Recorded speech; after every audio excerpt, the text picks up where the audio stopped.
Uau! Não é que a Bíblia tinha razão? Muito bem, na Bíblia Tinha Razão de hoje, recebo aqui a pergunta da minha amiga Natália Feitosa de Jesus.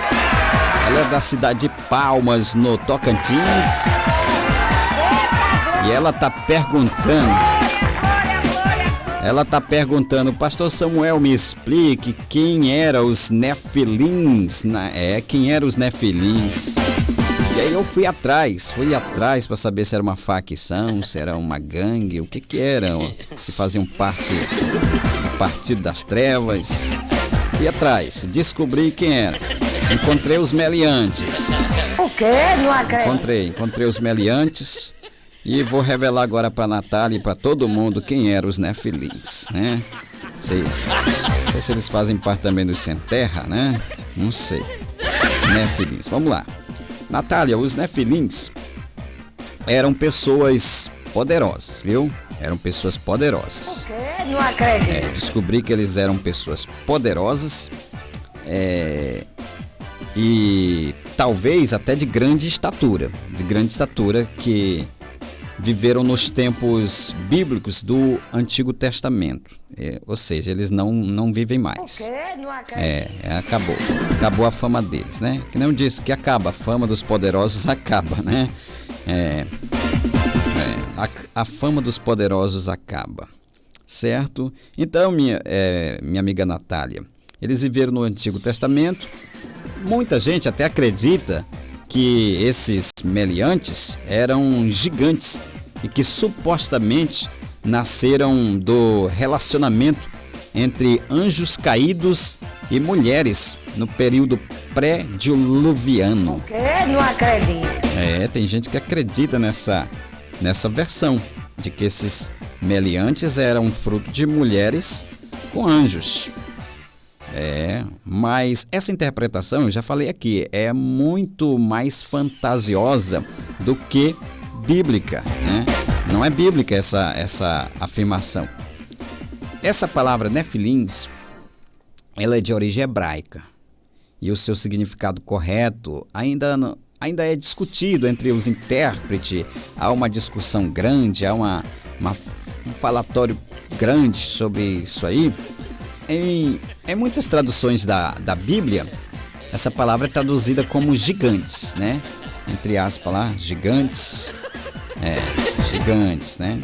Tem uns que se acham gigantes, que se acham todo-poderosos, né? Aqui no Brasil isso é bem comum, né? Aqui no Brasil se acharem poderosos, se acharem donos do nosso país, aquela coisa toda, né?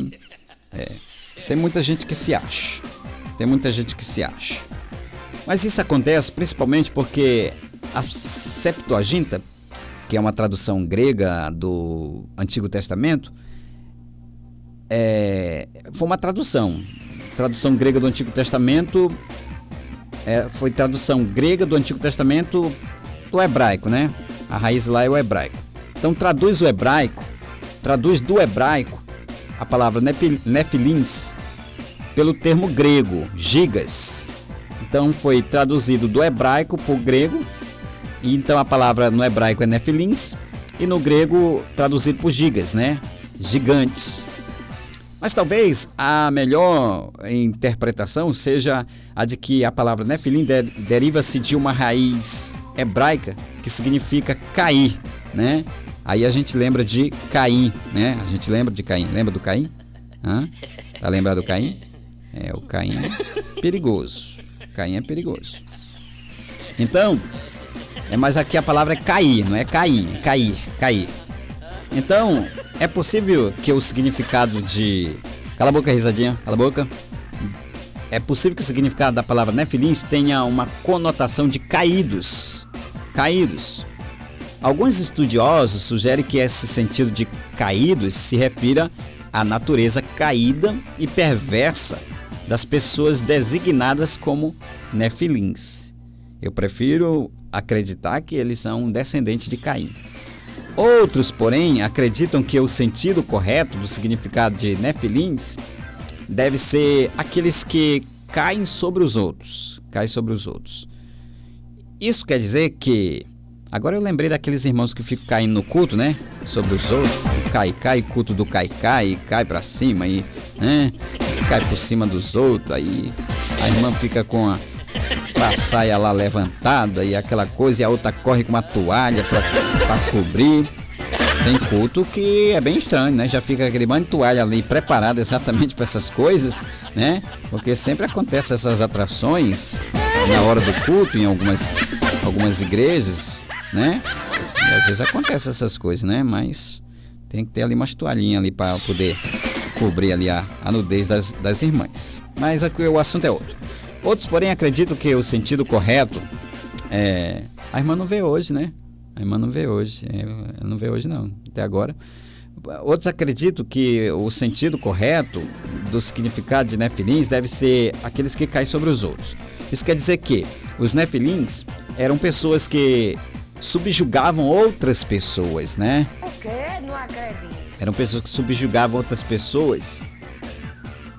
E se isso estiver correto, então a palavra nefilins designa pessoas poderosas que tinham um comportamento violento e tirânico, né? Então a gente pode chamar o Alexandre de Moraes de nefilins, né? Pode sim. É tirânico, né? Ele não é violento não, mas ele é tirânico. Age só na canetinha, né? Não é violento não. Não é violento não. Isso aí ele não, essa fama ele não carrega não. Os nefilins na Bíblia, não pode falar? Pode não? Não pode falar isso aí? Mas eu já falei. Já falei e eu não volto atrás. Não, volto não. Tá bom, depois você resolve isso aí. Resolve isso aí. Não, tranquilo. Bora lá.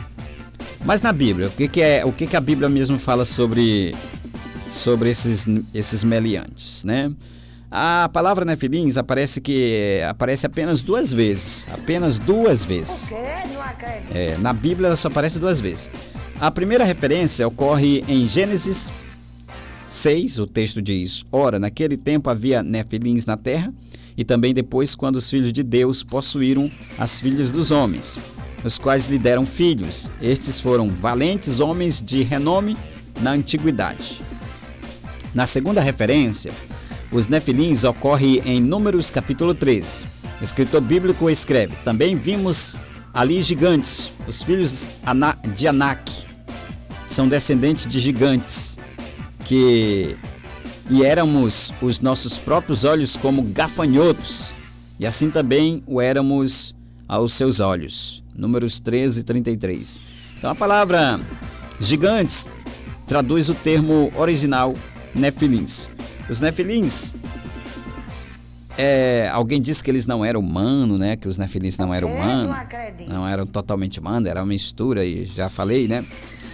Então, a ideia de que nefilins não eram totalmente gigantes, totalmente humanos, se baseia em antigas interpretações da tradição judaica do texto de Gênesis, capítulo 6. Essas interpretações acreditam que os filhos de Deus citados em Gênesis 6 eram anjos caídos que tiveram relações sexuais com as mulheres, né? Não acredito. Com as mulheres. E então, supostamente, essas mulheres engravidaram de demônios e deram à luz a nefilins. O quê? Não acredito. Um negócio terrível, né? Mas Jesus deixa claro que os anjos não têm sexo. Eles são assexuados e eles não fazem sexo, né? Eles não têm sexo, entendeu? Então, isso aí cai por terra totalmente. Esse tipo de entendimento é reforçado por vários escritos não bíblicos, como, por exemplo, o livro de Enoque, né? Um livro apócrifo de Enoque. Mas o problema é de que essa forma de interpretação é muito mais próxima das antigas lendas da mitologia com seus semideuses, do que a doutrina, está mais perto para essas doutrinas do que a doutrina bíblica. Nada no contexto de Gênesis capítulo 6 sugere esse tipo de interpretação. Nada sugere esse tipo de interpretação. Além disso, a Bíblia claramente afirma que os anjos são seres incorpóreos, ou seja, seres assexuados. Mateus capítulo 22, versículo 30. Então eles não fazem sexo. Eles não se reproduzem, né? A irmã acordou. Acordou a irmã. Acordou. Tava dormindo ali, cochilando ela, cansada a irmã. Então, Mateus capítulo 22, 30, Marcos 12, 25, diz que os anjos são seres incorpóreos, ou seja, não têm corpo, e são seres assexuados, não fazem sexo, não se reproduzem. Então, restam outras duas possibilidades de interpretação. A primeira diz que os nefilins eram os descendentes que nasceram da mistura entre a linhagem de Sete, que era uma linhagem piedosa, temente a Deus, os filhos de Deus ali, né? A linhagem de Caim, que vivia na rebelião contra Deus. O quê? Não acredito. Meus irmãos, eu sempre digo que os descendentes de Caim não se convertem. Eles não se convertem. Eles até ficam ali um tempo com a gente ali na igreja, mas eles não se convertem. Eles não vão se converter. Eles passam um tempo ali, por ali, até sai pregando com a gente e tal, mas pisa no pé deles pra tu ver. Pisa no pé deles pra tu ver. Né? Estão ali entre nós, os filhos de Caim, mas eles não se convertem. Eles não se convertem, entendeu? Eles não se convertem. Por quê? Porque é a linhagem ruim, né, de rebelião contra Deus. Então, nesse caso, a expressão filhas dos homens ali pode estar denotando a descendência humana, de que em sua natureza caída, também a descendência espiritual de Satanás, né? Então, nesse sentido, perverso e pecaminoso, de inimizade contra Deus, homens e demônios se relacionam. Deuteronômio 32, 17 se relaciona assim, na questão de interferências espirituais, não estou falando de sexo. E sob esse aspecto, é que os nefilis podem ser chamados de pessoas demoníacas. São os filhos de Caim, né? Vivem perturbando, são maus, são terríveis. A outra interpretação diz que os nefilins eram os filhos nascidos de poderosos reis pré-diluvianos, com toda sorte de mulheres que eles se juntavam com um bocado de quenga e tal, entendeu? E eram comumente chamados de filhos dos deuses. Eram poderosos e violentos. Eles se orgulhavam na transgressão do padrão moral de Deus. Textualmente, essas duas interpretações são possíveis para explicar a origem dos nefilins, embora aquela que diz que os nefilins eram os descendentes da mistura de linhagem de Sete e Caim pareça mais harmonizar-se melhor com o contexto imediato, que justamente contrasta a descendência piedosa de Sete e a descendência amaldiçoada de Caim.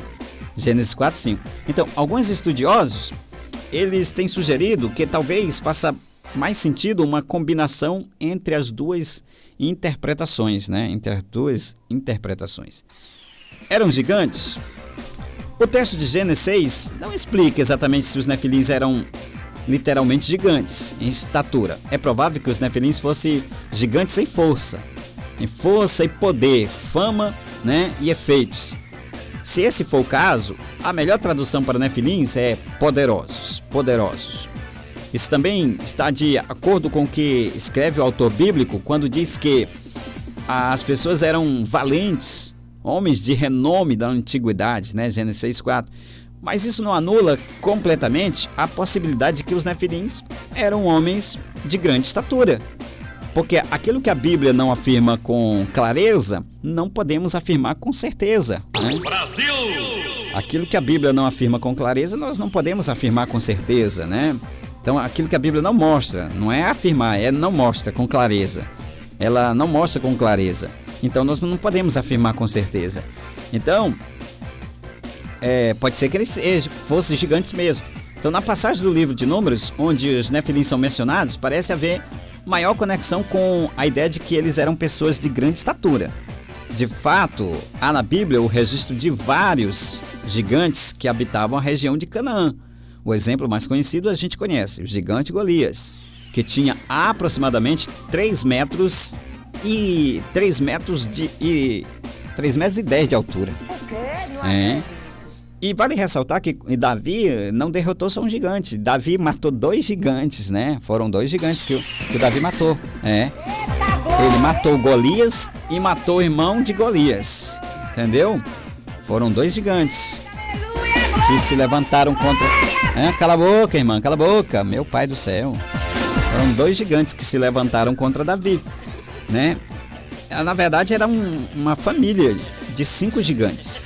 Então, o gigante Golias, que tinha aproximadamente 3,10 metros de altura, seja como for, os nefilins citados no livro de Números não possuem qualquer ligação com os nefilins de Gênesis, capítulo 6, que morreram no dilúvio. São diferentes, né?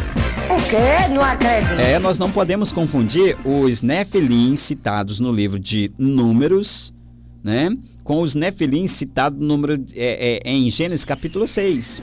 Os nefilins de Números são uns e os de Gênesis capítulo 6 são outros. Os de Gênesis capítulo 6 morreram no dilúvio, né?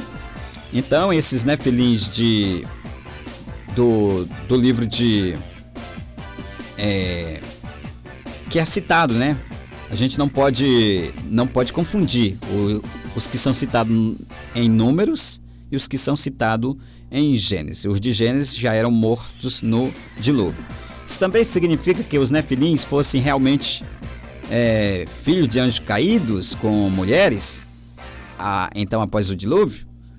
Esse tipo de relacionamento não existe, é antibíblico esse tipo de ensino, né? Isso voltou-se a repetir, mas é claro que essa ideia não se encontra em qualquer apoio bíblico, tá bom? E no final chegamos a mais uma conclusão de que... Uau! Não é que a Bíblia tinha razão? Ela sempre vai ter razão e nós sempre vamos estar equivocados, porque a Bíblia é terrivelmente a palavra de Deus. Brasil! E não tem como discutir com ela. Discutir com a Bíblia dá murro em ponta de faca. Resta agradecer seu carinho, sua companhia, sua audiência, mandando um abraço a todo o colegiado de pastores do Campo Tirirical, que sempre estão aqui acompanhando a Bíblia Tinha Razão. Um abraço também ao nosso pastor Aziel. Aquele abraço a todos vocês, uma ótima tarde. Vou deixar vocês com a Célio Trindade, vai trazer as principais notícias que estão rolando no nosso Brasil e no nosso estado do Maranhão, e eu vou ficando por aqui. Todos vocês um ótimo feriado, a paz do Senhor Jesus. Tô indo, fui!